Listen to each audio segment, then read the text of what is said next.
तो लेने का मुख्य रीजन क्या था? तो आपने पढ़ा था कि न्यूटन के गति का जो तृतीय नियम है, Newton third law of motion, वो संवेग संरक्षण के नियम का पालन करता है, रेखीय संवेग संरक्षण के नियम का। तो कोलिजन इसका एक मुख्य उदाहरण है, जिसमें रेखीय संवेग संरक्षित रहता है।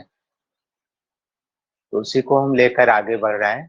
तो इम्पैक्ट या कोलिजन क्या होता है, आप जानते हैं कि जब दो या दो से अधिक ऑब्जेक्ट या कोई बॉडी एक ही लाइन पर गति करते हैं, जैसे ले लीजिए कोई लाइन है और एक ही लाइन पर अपोजिट डायरेक्शन में गति करते हैं, या उनमें से कोई एक गति करता है, तो भी कोलिजन होगा। जैसे ये देखिए, तो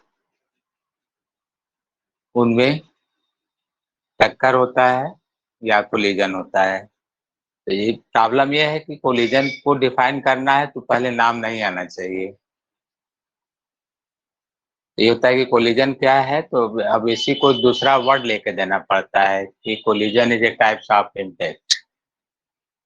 टक्कर का एक प्रकार है जिसमें दो या दो से अधिक वस्तुएं जब टकराती हैं तो आपस में वो संवेग का विनिमय करते हैं, एक्सचेंज करते हैं, परिवर्तन करते हैं। लेकिन कुल संवेग नियत रहता है। परिवर्तन का मतलब समझ लीजिए, मान लीजिए आपके पास 100 रुपये हैं, एक एक रुपये का 100 सिक्का है, किसी के पास जो है 200 सिक्के हैं, और ये आदान प्रदान हो रहा है। जैसे इसने आपको 50 सिक्के दे दिया, तो इनका 150 हो गया और इनका भी 150, तो अब कुल सिक्के अभी भी 300 है, पहले भी 300 था। आदान प्रदान करना है, तो जैसे इसने 50 दे दिया, इसने 25 दे दिया, तो इसका 125 हो गया और इसका 175 हो गया। तो इस तरह से कुल अभी भी 300 होगा, पहले भी 300 होगा। तो जब दो अलग अलग बॉडी एक ही पथ पर इस प्रकार गति करती हैं कि उनमें टक्कर होता है, तो उनमें संवेग और ऊर्जा का विनिमय होता है। संवेग और ऊर्जा का विनिमय होता है, यह क्रिया कोलिजन कहलाती है। तो collision is a types of impact. तो लिख लीजिए,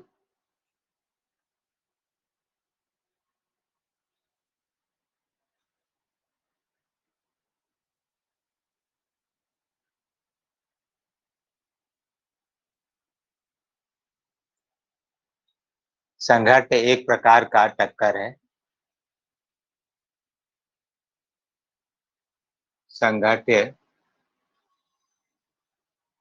एक प्रकार का टक्कर है। Collision is a types of impact where momentum and energy, where पूरा लिखना और लीनियर लिख दे रहे हैं, linear linear momentum and energy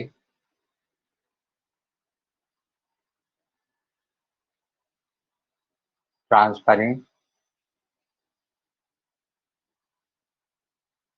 between them। तो संघट्ट एक प्रकार का टक्कर है, इसमें संवेग या रेखीय संवेग तथा ऊर्जा या गतिज ऊर्जा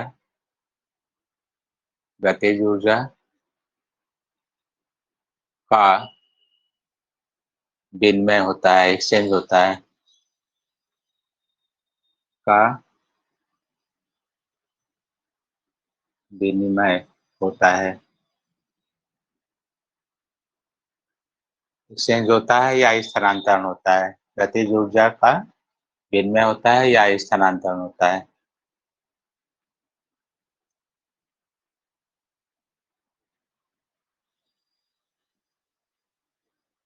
तो उम्मीद है बहुत इजी लैंग्वेज था, कोई इसको लिखना जरूरी नहीं था। Collision is a types of impact where linear momentum and energy transferring between them। अब कोलिजन की अवस्था क्या होगी? स्टेट ऑफ कोलिजन, कोलिजन की अवस्था क्या होगी?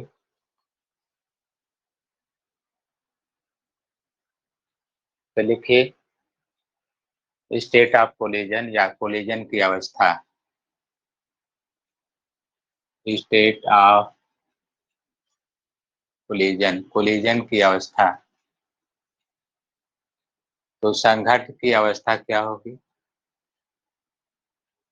संघट्ट की अवस्था,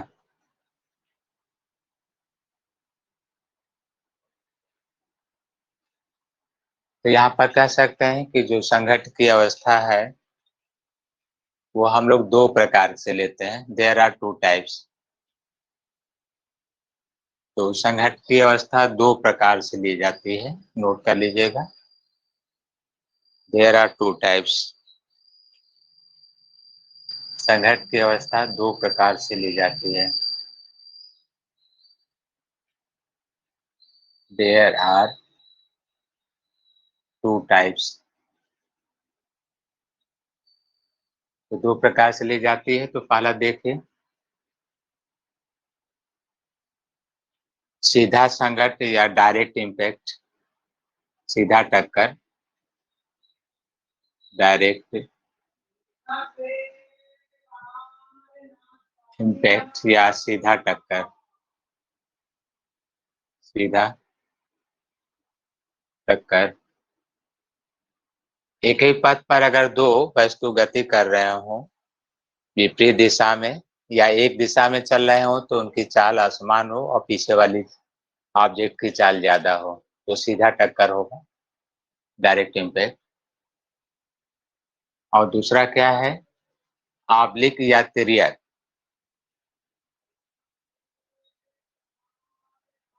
ऑब्लिक इम्पैक्ट या तिर्यक संघट्ट, तिर्यक संघट्ट, ऑब्लिक इम्पैक्ट या तिर्यक संघट्ट।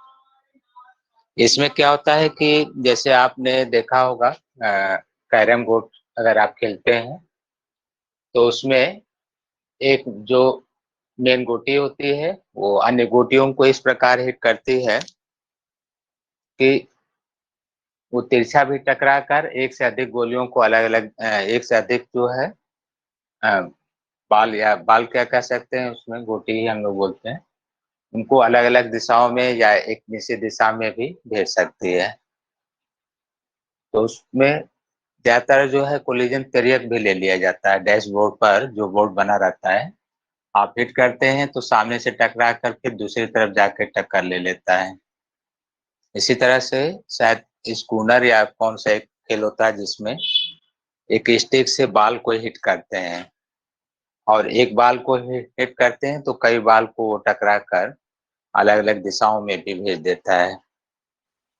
इस तरह से बिलियर्ड या जो भी हो कोई गेम होता है इसका, तो उस तरह से हम कई ऐसे कोलिजन ले सकते हैं जिसमें ऑब्लिक कोलिजन के ये उदाहरण हैं जो खेलों में भी हैं और आप उसका शायद खेलते हो तो प्रयोग भी किए होंगे। सीधा टक्कर तो आप जानते ही हैं, आए दिन पेपरों में निकलता भी रहता है। ओवर टेकिंग, जैसे कि जब कोई गाड़ी दूसरे गाड़ी को ओवरटेक करती है तो बाय मिस्टेक का न ध्यान देने पर उधर से आने वाली गाड़ी से सीधा टक्कर हो जाता है, या ओवरटेक करके जब क्रॉस करके फिर वो अपनी पोजीशन पर आती है तब तक बैक वाली गाड़ी से स्पीड में डिफरेंस होने के कारण टक्कर हो जाता है। इस तरह से डायरेक्ट या उसको सीधा टक्कर कहते हैं। तो स्टेट ऑफ कोलिजन बहुत इजी था इसमें कि हम संघट्ट की कौन सी अवस्था लेंगे, तो डायरेक्ट भी देखेंगे तिर्यक भी देखेंगे। सिलेबस की बात तो टीजीटी में केवल डायरेक्ट है, सिलेबस की बात करें तो टीजीटी में डायरेक्ट इम्पैक्ट है, सीधा टक्कर है। और ऑब्लिक इम्पैक्ट तो किसी में आता भी नहीं है, लेकिन ये कि पढ़ाने के लिए पीजीटी में इसको भी पढ़ाया जाता है। तो चलिए अब देखिए कि हम कैसे इनको सॉल्व करते हैं। तो इसको सॉल्व करने के लिए, पढ़ने के लिए आपको कुछ भौतिक राशियों का अध्ययन करना पड़ता है। कोलिजन में प्रयोग की जाने वाली भौतिक राशियों का अध्ययन किया जाता है कि किस तरह से हम कोलिजन में संवेग और गतिज ऊर्जा में परिवर्तन का अध्ययन करते हैं। इसके लिए ये कहा गया है, देखिए जो आने वाली राशियां हैं, पहला अभी हमने चर्चा किया रेखीय संवेग, लीनियर मोमेंटम या रेखीय संवेग, हम लोग इसकी चर्चा करते हैं।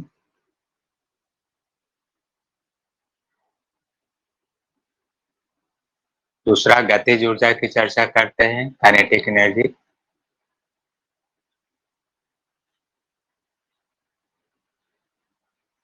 गतिज ऊर्जा।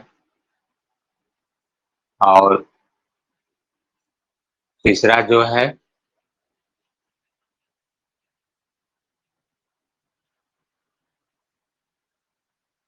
कोफिशिएंट ऑफ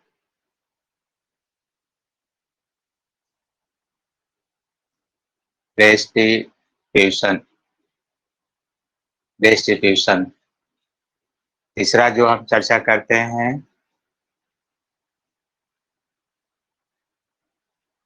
प्रत्यावस्थान गुणांक, इसको स्मॉल ए से लिखते हैं, स्मॉल ए सिंबल है, से व्यक्त किया जाता है। तो जब हम कोलिजन या इम्पैक्ट पढ़ते हैं, 3 राशियों का प्रयोग किया जाता है, 2 राशियां और एक कांस्टेंट है, एक नियतांक है, कोफिशिएंट ऑफ रेस्टिट्यूशन या प्रत्यावस्थान गुणांक। रेखीय संवेग सबको पता है, सिंबल आप अगर पी दें तो m इंटू यू प्रारंभिक के लिए और अंतिम के लिए m इंटू वी। यू और वी, इस तरह से यू और वी 2 सिंबल दिए जाते हैं, यू का आप देते हैं और वी का।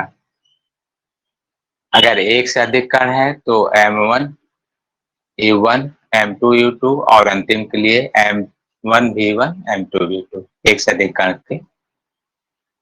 और गतिज ऊर्जा हम सिंबल ई और नीचे के मतलब काइनेटिक, ई मतलब एनर्जी, हाफ एम यहाँ पर जो है यू का स्क्वायर और फाइनल है तो हाफ एम वी का स्क्वायर। इस तरह से ये गतिज ऊर्जा का। To view the entire course video, join the JRS Academy app and get live videos and recorded lectures, notebooks, series, and many more.